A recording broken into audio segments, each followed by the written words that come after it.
Los prohombres de las mediocracias, equidistan del bárbaro legendario, Tiberio o Facundo, y del genio transmutador, Marco Aurelio o Sarmiento. El genio crea instituciones y el bárbaro las viola, los mediocres las respetan, impotentes para forjar o destruir. Esquivos a la gloria y rebeldes a la infamia, se les reconoce por una circunstancia inequívoca, sus cubilarios no osan llamarlos genios por temor al ridículo y sus adversarios no podrían sentarlos en cáncana de imbéciles sin flagrante injusticia. Son perfectos en su clima, sosláyanse en la historia merced de 100 complicidades y conjugan en su persona todos los atributos del ambiente que los repuja.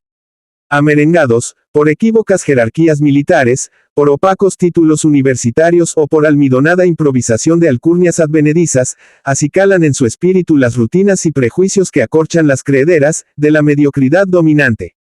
Son pasicortos siempre, su marcha no puede en momento alguno compararse al vuelo de un cóndor ni a la reptación de una serpiente. Todas las piaras inflan algún ejemplar predestinado a posibles culminaciones. Seleccionan el acabado prototipo entre los que comparten sus pasiones o sus voracidades, sus fanatismos o sus vicios, su prudencia o sus hipocresías. No son privilegio de tal casta o partido, su liviandad alcornocal flota en todas las ciénagas políticas. Piensan con la cabeza de algún rebaño y sienten con su corazón. Productos de su clima, son irresponsables, ayer de su oquedad, hoy de su preeminencia, mañana de su ocaso. Juguetes, siempre, de ajenas voluntades. Entre ellos eligen las repúblicas sus presidentes, buscan los tiranos sus favoritos, nombran los reyes sus ministros, entresacan los parlamentarios sus gabinetes. Bajo todos los regímenes, en las monarquías absolutas y en las repúblicas oligárquicas, siempre que desciende la temperatura espiritual de una raza, de un pueblo o de una clase, encuentran propicio clima los obtusos y los seniles. Las mediocracias evitan las cumbres y los abismos. Intranquilas bajo el sol meridiano y timoratas en la noche, buscan sus arquetipos en la penumbra. Temen la originalidad y la juventud, adoran a los que nunca podrán volar o tienen ya las alas enmohecidas. Adventicias jaurías de mediocres, vinculadas por la traílla de comunes apetitos, osan llamarse partidos. Rumian un credo, fingen un ideal, atalajan fantasmas consulares y reclutan una hueste de lacayos. Eso basta para disputar a codo limpio el acaparamiento de las prebendas gubernamentales. Cada Grey elabora su mentira, erigiéndola en dogma infalible. Los tunantes suman esfuerzos para enaltecer la prohombría de su fantasma. Y lamas el lirismo a su ineptitud, decoro a su vanidad, ponderación a su pereza, prudencia a su pusilanimidad, fe a su fanatismo, ecuanimidad a su impotencia, distracción a sus vicios, liberalidad a su briva, sazón a su marchitez. La hora los favorece, las sombras se alargan cuanto más avanza el crepúsculo. En cierto momento la ilusión ciega a muchos, acallando toda veraz disidencia. La irresponsabilidad colectiva borra la cuota individual del hierro, nadie se sonroja cuando todas las mejillas pueden reclamar su parte en la vergüenza común. De esas baraúndas salen a flote unos u otros arquetipos, aunque no siempre los menos inservibles. Viven durante años en acecho. Escúdanse en rencores políticos o en prestigios mundanos, echándolos como a gras en el ojo de los inexpertos. Mientras yacen aletargados por irredimibles ineptitudes, simúlanse proscriptos por misteriosos méritos. Claman contra los abusos del poder, aspirando a cometerlos en beneficio propio. En la mala racha, los facciosos siguen oropelándose mutuamente, sin que la resignación al ayuno disminuya la magnitud de sus apetitos. Esperan su turno, mansos bajo el torniquete. Se repite la máxima de Maistre, saber esperar es gran manera de lograr. La paciente expectativa converge a la culminación de los menos inquietantes. Rara vez un hombre superior los apandilla con muñeca vigorosa, convirtiéndolos en comparsa que medra a su sombra. Cuando les falta ese denominador absoluto, desorbítanse como asteroides de un sistema planetario cuyo sol se extingue. Todos se confabulaban entonces, en tácita transacción, prestando su hombro a los que pueden aguantar más alabanzas en justa equivalencia de méritos ambiguos. El grupo los infla con solidaridad de logia, cada cómplice conviértese en una hebra de la telaraña tendida para captar el gobierno. Compréndese la arrevesada selección de las facciones oligárquicas, y el pomposo envanecimiento del mediocre que ellas consagran. Sus encomiastas, empeñados en purificarlo de toda mancha pecaminosa, intentan obstruir la verdad llamando romanticismo a su reiterada incompetencia para todas las empresas. Otros llaman orgullo a su vanidad e idealismo a su asidia. Pero el tiempo disipa el equívoco devolviendo su nombre a esos dos vicios arracimados en un mismo tronco. El orgullo es compatible con el idealismo, pero el primero es la antítesis de la vanidad y el segundo lo es de la asidia. Repujados los prohombres de hojalatería, sus cómplices acaban de azogarles con demulcentes crisopellas. Sus lacras llegan a parecer coqueterías, como las arrugas de las cortesanas. Ungiendo los árbitros del orden y de la virtud, declaran prescriptas sus viejas pústulas, incondicionalismo para con los regímenes más turbios, interlopes pasiones de Garito, ridículos infortunios de donjuanismo epigramático. Los labios de los adulones abrévanse en aquella agua del leteo que borra la memoria del pasado, no advierten que después de chapalear una vida entera en el vicio, todo puritanismo huele a benzina, como los guantes que pasan por el limpiador. Donde medran oligarquías bajo disfraces democráticos prosperan esos pavos reales apampanados, tensos por la vanidad. Un travieso los desinflaría si los pinchase al pasar, descubriendo la nada absoluta que retosa en su interior. Vacuo no significa alígero. Nunca fue la tontería cartabón de santidad. Sin sangre de hienas, que han menester los tiranos, tampoco tienen la de águilas, propia de iluminados. Corre, en sus venas una linfa tontibana, propia en estirpe de pavos y quintaesenciada en el real, simbólica ave que suma candorosamente la soncería y la fatuidad. Son termómetros morales de cierta época, cuando la mediocracia incuba polipavos no tienen atmósfera los aguiluchos. La resignada pasividad explica ciertas culminaciones, el porvenir de algunos arquetipos estriba en ser admirados en contra de otros. Huyen para agrandarse. Con muchos lustros de andar a la birlonga no borran sus culpas, en su paso descúbrese una inveterada pusilanimidad que rehuye, escaramuzas con enemigos que les han humillado hasta sangrar. No puede haber virtud sin gallardía, no la demuestra quien esquiva con temblorosos alejamientos la batalla por tantos años ofrecida a su dignidad. Ese acoquinamiento no es, por cierto, el clásico valor gauchesco de los coroneles americanos, ni se parece al gesto del león agazapado para pegar mejor el salto. Ellos vagamundean con el don de espera del batracio oportunista, de que habla Ramos Mejía. El hombre digno puede enmudecer cuando recibe una herida, temiendo acaso que su desdén exceda a la ofensa, pero llega su sentencia, y llega en estilo nunca usado para adular ni para pedir, más hiriente que 100 espadas. Cada verbo es una flecha cuyo alcance finca en la elasticidad del arco, la tensión moral de la dignidad. Y el tiempo no borra una sílaba de lo que así se habla. Los arquetipos suelen interrumpir sus humillados silencios con inocuas pirotecnias verbales. De tarde en tarde los cómplices pregonan alguna misteriosa lucubración tartamudeada, o no, ante asambleas que ciertamente no la escucharon. Ellos no atinan a sostener la reputación con que los adornan, desertan el parlamento el día mismo en que los eligen como si temieran ponerse en descubierto y comprometer a libras empresarios de su fama. Complétase la inflación de estos aerostatos confiándoles subalternas diplomacias de festival, en cuya aparatosidad suntuaria pavonean sus huecas vanidades.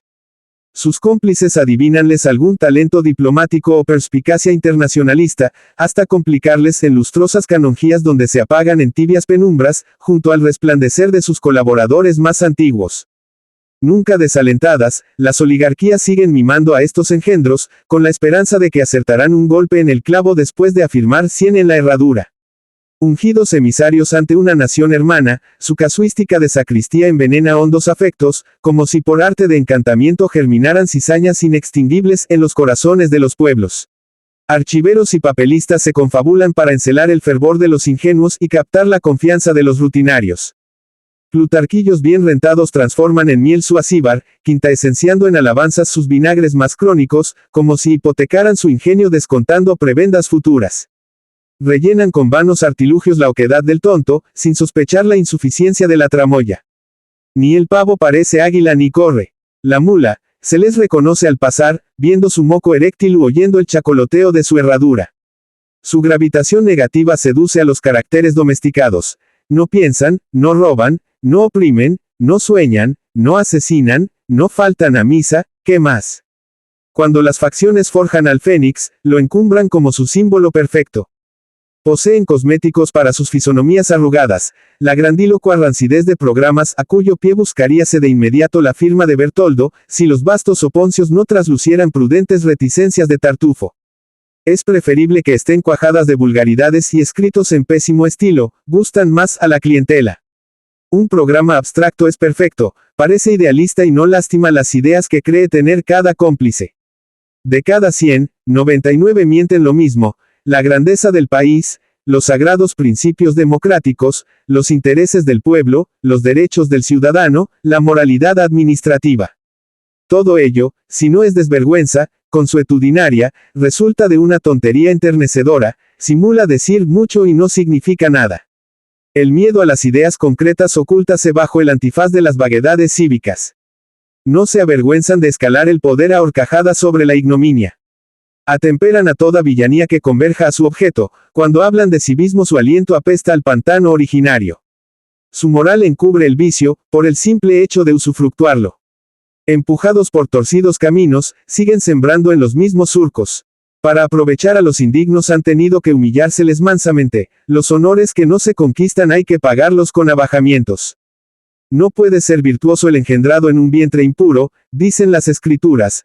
Los que se encubran cerrando los ojos e implicándose en mañas de estercolero, sufriendo los manoseos de los majagranzas, mintiéndose a sí mismos para hartar la acucia de toda una vida, no pueden redimirse del pecado original aunque, faustos insubordinados, pretendan escapar al maleficio de sus Mefistófeles. El pueblo los ignora, está separado de ellos por el celo de las facciones. Para prevenirse de achaques indiscretos retráense de la circulación, como si de cerca no resistieran el cateo de los curiosos. Mantiénense ajenos a todo estremecimiento de raza. En ciertas horas las turbas pueden ser sus cómplices, el pueblo nunca. No podría serlo; en las mediocracias desaparece. Diríase que consciente porque no existe, sustituido por cohortes que medran. Depositarios del alma de las naciones, los pueblos son entidades espirituales inconfundibles con los partidos. No basta ser multitud para ser pueblo, no lo sería la unanimidad de los serviles. El pueblo encarna la conciencia misma de los destinos futuros de una nación o de una raza. Aparece en los países que un ideal convierte en naciones y reside en la convergencia moral de los que sienten la patria más alta que las oligarquías y las sectas. El pueblo, antítesis de todos los partidos, no se cuenta por números. Está donde un solo hombre no se complica en el abellacamiento común. Frente a las huestes domesticadas o fanáticas ese único hombre libre, él solo, es todo, pueblo y nación y raza y humanidad. Los arquetipos de las mediocracias pasan por la historia con la pompa superficial de fugitivas sombras chinescas. Jamás llega a sus oídos un insulto o una loa, nunca se les dice héroes o tiranos; en la fantasía popular despiertan un eco uniforme, que en todas partes se repite: el pavo, en una síntesis más definitiva que una lápida. Su trinomio psicológico es simple: vanidad, impotencia y favoritismo. Viven de aspavientos, que solo atañen a las formas. La austera sobriedad del gesto es atributo de los hombres, la suntuosidad de las apariendas es galardón de las sombras. Después de incubar sus ansias, temblorosos de humildad ante sus cómplices, núblanse de humos y empavésanse de fatuidades, olvidan que envanecerse de un rango es confesarse inferior a él. Acumulan rumbosos artificios para alucinar las imaginaciones domésticas, rodéanse de lacayos, adoptan pleonásticas nomenclaturas, centuplican los expedientes, pavonéanse en trenes lujosos, navegan en complicados bucentauros, sueñan con recepciones allende los océanos. Ofrecen ambos flancos a la risueña ironía de los burlones, poniendo en todo cierta fastuosidad de segunda mano, que recuerda las cortes y señorías de opereta. Su énfasis melodramático cuadraría a personajes de Hugo y haría cosquillas al egotismo volteriano de Stendhal. En su hedonismo contemplativo no cabe la ambición, que es enérgico esfuerzo por acrecentar en obras los propios méritos. El ambicioso quiere ascender, hasta donde sus propias alas pueden levantarlo; el vanidoso cree encontrarse ya en las supremas cumbres codiciadas por los demás. La ambición es bella entre todas las pasiones, mientras la vanidad no la envilece; por eso es respetable en los genios y ridícula en los tontos. Empavónanse de permanentes altisonancias, sospechan que existen ideales y se fingen sus sostenedores, incurren siempre en los más conformes a la moral de su mediocracia. Sospechan la verdad, a veces, porque ella entra a todas partes, más sutil que la adulación, pero la mutilan, la atenúan, la corrompen, con acomodaciones, con muletas, con remiendos que disfrazan. En ciertos casos, la verdad puede más que ellos, salta a la vista a pesar suyo y es su castigo. Se parapentan de buenas intenciones cuando menos fuerzas van teniendo para convertirlas en actos; la innata pavada se trasunta en sus parloteos puritanos. Tórnase cómica la ineptitud de su disfraz de idealismo, son deleznables los vagos principios que aplican a compás de oportunistas conveniencias. El tiempo descubre a los que tienen la moral en piezas, para mostrarla, aunque de su paño jamás corten un traje para cubrir su mediocridad. Son tributarios del séptimo pecado capital, en su impotencia hay pereza. Renuncian a la autoridad y conservan la pompa, aquella podría bruñir el mérito, esta adorna la vanidad. Gustan de holgar, desisten de hacer lo muy poco que podrían, evitan toda firme labor, se apartan de cualquier combate, declarándose espectadores. Pueden practicar el mal por inercia y el bien por equivocación, se entregan a los acontecimientos por incapacidad de orientarlos. Por detestables que sean los gobernantes, nunca son peores que cuando no gobiernan. El mal que hacen los tiranos no es un enemigo visible. La inercia de los poltrones, en cambio, implica un misterioso abandono de la función por el órgano, la acefalía, la muerte de la autoridad por una caquexia inaccesible a los remedios. Gran inconsciencia es gobernar pueblos cuando la enfermedad o la vejez quitan al hombre el gobierno de sí mismo. Delid al dios de la armonía y fue árbitro el anciano rey frigio. Resonaron de Pan los acordes rústicos y Apolo cantó a compás de sus melopeyas divinas. Decieron todos que la flauta era incomparable a la lira, unánimes todos, menos el rey, que reclamó la victoria para aquella. De pronto crecieron entre sus cabellos dos milagrosas orejas, Apolo quedó vengado y Pan se refugió en la sombra. El juez, confuso, quiso ocultarlas bajo su corona. Las descubrió un cubiculario, corrió a un lejano valle, cavó un pozo y contó allí su secreto. Pero la verdad no se entierra. Florecieron rosales que, agitados por las brisas, repiten eternamente que Midas tuvo orejas de asno. La historia castiga con tanta severidad como la leyenda, página de crónica dura más que un rosal. Nadie pregunta si los crucificadores de Cristo, los ejecutores de Bruno y los burladores de Colón fueron bribones o reblandecidos. Su condena es la misma e ilevantable. La justicia es el respeto del mérito. Un Marco Aurelio sabe que en cada generación hay 10 o 20 espíritus privilegiados, y su genio consiste en fomentarlos todos. Un Pansa los excluye de su ínsula, usando solamente a los que se domestican, es decir, a los peores como carácter y moralidad. Siempre son injustos los que escuchan al servil sin interrogar al digno. Nunca piden favor los que merecen justicia.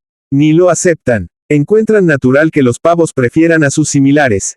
Es exacto que la torpeza del burgués, mortificado por la natural soberbia de la superioridad, busca consagrar a su igual, cuyo acceso le es fácil y en cuya psicología encuentra los medios de ser satisfecho y comprendido. Hora llega en que las injusticias de los gobernantes se pagan con formidables intereses compuestos, irremisiblemente. Hechas a uno solo, amenazan a todos los mejores, dejarlas impunes significa hacerse su cómplice. Pronto o tarde se saldan sus trabacuentas, aunque sus errores no se finiquiten jamás. Los arquetipos de las mediocracias, aprenden en carne propia que por un clavo se pierde una herradura. Como a Midas el divino Apolo, los dignos castigan a los sinvergüenza con la perenidad de su palabra. Pueden equivocarse, porque es humano, pero si dicen la verdad ella dura en el tiempo. Esa es su espada, rara vez la sacan, pues pronto se gasta un arma que se desenvaina. Con frecuencia, si lo hacen, va recto al corazón, como la del romance famoso. Y el temor de los lacayos evidencia la seguridad de la punta que toca al amo. Para ser completos, son sensibles a todos los fanatismos. Los más rezan con los mismos labios que usan para mentir, como Tartufo, inseguros de arrostrar en la tierra la sanción de los dignos, desearían postergarla para el cielo. Si en su poder estuviera, cortarían la lengua a los sofistas y las manos a los escritores, cerrarían las bibliotecas para que en ellas no conspirasen ingenios originales. Prefieren la adulación del ignorante al consejo del sabio. Subyacen a todos los dogmas. Si coroneles, usan escapulario en vez de espada. Si políticos, consultan la monita para interpretar las magnas cartas de las naciones. Bajo su imperio la hipocresía, más funesta que la desvergüenza misma, tórnase sistema. En ese combate incesante, renovado en tantos dramas ibsenianos, los amorfos conviértense en columnas de la sociedad, y el que desnuda una sombra parece un sedicioso enemigo del pueblo. Todos los avisados golpéanse el pecho para medrar. Las huestes de sacristía crecen y crecen, absorbiendo, minando, ensanchándose, como un herpes moral que se agranda en silencio hasta manchar ignominiosamente la fisonomía de toda una época. Las mediocracias niegan a sus arquetipos el derecho de elegir su oportunidad. Los atalajan en el gobierno cuando su organismo vacila y su cerebro se apaga, quieren al inservible o al romo. Hombres repudiados en la juventud, son consagrados en la vejez, a esa edad en que las buenas intenciones son un cansancio de las malas costumbres. Eligen a los que usaron esclavizarse de su vientre, comiendo hasta hartarse y bebiendo hasta aturdirse, devastando su salud en noches blancas, rebajando su dignidad en la insolvencia de los tapetes verdes, tornándose impropios para todo esfuerzo continuado y fecundo, preparando esas decrepitudes en que el riñón se fosiliza y el hígado se almibara. Esa es la mejor garantía para el rebaño rutinario, su odio a la originalidad lo impele hacia los hombres que empiezan a momificarse en vida. Mientras la vejez va borrando los últimos rasgos personales de los arquetipos, sus cómplices se confabulan para ocultar su progresivo reblandecimiento, eximiéndole de toda faena y adminiculándole de ingenuas ficciones.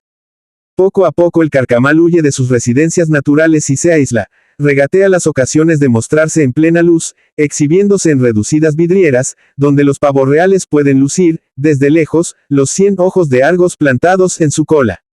Inciertos ya para pensar, necesitan más que nunca el saumerio de todos los incensarios, la adulonería acaba por cubrirlos de lubricantes. Las apologías se redoblan a medida que ellos van desapareciendo, minado el cerebro por vergonzosas enfermedades contraídas en el trato lupanario de las cortesanas. El crepúsculo sobreviene implacable, a fuego lento, gota a gota, ignoran el sentimiento de la justicia y el respeto del mérito. El verdadero como si el destino quisiera desnudar su vaciedad, pieza por pieza, demostrándola a los más empecinados, a los que podrían dudar si murieran de golpe, sin ese pausado desteñimiento. Son sombras al servicio de sus huestes contiguas. Aunque no vivan para sí tienen que vivir para ellas, mostrándose de lejos para atestiguar que existen, y evitando hasta la ráfaga de aire que podría doblarlos como a la hoja de un catálogo abandonado a la intemperie.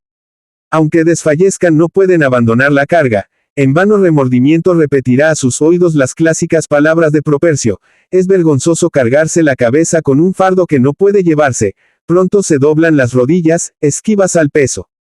Los arquetipos sienten su esclavitud, pero, deben morir en ella, custodiados por los cómplices que alimentaron su vanidad.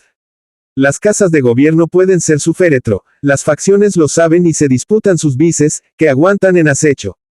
Sus nombres quedan enumerados en las cronologías, desaparecen de la historia. Sus descendientes y beneficiarios esfuérzanse en vano por alargar su sombra y vivir de ella. Basta que un hombre libre los denuncie para que la posteridad los amortaje. Sobra una sola palabra, si es virtuosa, estoica, incorruptible, decidida a sacrificarse, sin mirar atrás con tal de ser leal a su dignidad, sobra una sola palabra para borrar las adulaciones de los palaciegos, en vano acendradas en la hora fúnebre. Algunos hartos comensales, no pudiendo referirse a lo que fueron, atrévanse a elogiar lo que pudieron ser, creen que muere una esperanza como si ésta fuera posible en organismos minados por las carcomas de la juventud y los almibaramientos de la vejez. Es natural que muera con cada uno su piara, túrnanse muchas en cada era de penumbra. La mediocracia las tira como viejos naipes cuyas cartas están marcadas por los tahúres, entrando a tallar con otros nuevos, ni mejores ni peores. Los dignos, ajenos a la partida cuyas trampas ignoran, se apartan de todas las camarillas que medran a la sombra de la patria, cultivan sus ideales y encienden una chispa de ellos como pueden, esperando otro clima moral o preparándolo. Y no manchan sus labios nombrando a los arquetipos, serían, acaso, inmortalizados.